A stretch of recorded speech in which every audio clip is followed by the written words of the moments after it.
ছুটি morning walk রোজ সকালবেলা উঠে ছুটি। তুইও ছোট ভাই, শরীরটা ভালো থাকবে, যত্ন নে। ভুঁড়িটা কি হচ্ছে তোর? বাহ ভাই, ভালো তো, সকালবেলা ছুটছিস, শরীরে যত্ন নিচ্ছিস, ভালো ব্যাপার। বলছি শোন না একটা। ঠিক আছে, আমার একটু আর্জেন্ট আছে, আমি একটু আসি।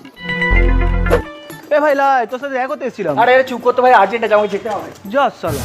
আরে কি গো অমলান দা, কি ব্যাপার? আরে এসেছিলাম তো তোর দাদার সাথে দেখা করতে, দেখলাম মালটা পাই পাই করে ছুটছে। তবে যাই বল, তো দাদা কিন্তু খাটছে, শরীরের যত্ন নিচ্ছে। সকালে ছুটছে, আমাকে বললো সকালবেলা ছোটা প্র্যাকটিস কর। এখন দেখছি নিজে সন্ধ্যাবেলা ছুটছে। তোমাকে এসব হাবি জাবি কথা কে বলে? কি বলছিস? এই তো দেখলাম পাই পাই করে ছুটছে, এই তো ছুটলো। আরে ছুটছে কারণ বাড়িতে মা বাবা নেই, বন্ধুরা এসেছে, হঠাৎ করে ঠিক হয়েছে মাল খাওয়া হবে। আরে মালের দোকান 8:30টায় বন্ধ হয়ে যায়, ওই জন্য মাল আনতে গেল। আমার তো কালকে সকালবেলা ওর সাথে দেখা হয়েছিল, তো দেখলাম বলছে মর্নিং ওয়াক করে ফিরছি। আরে বাবা কালকে সকালে, আরে ও তো পায়খানা পেয়েছিল বলে ও ঘরে ঢুকলো। ওরা মানে চা খেতে যায় না, প্রেসার এসে গেছে, পায়খানা করতে ঢুকেছিল। তোমাকে এইসব উল্টো পাল্টা বলেছে ধরে। বলছিস ফোঁকটে জ্ঞান দিয়ে চলে গেল, বেশি দূর যেতে পারিনি। কোন দিকে গেল রে? ওই অব্দি গেছে।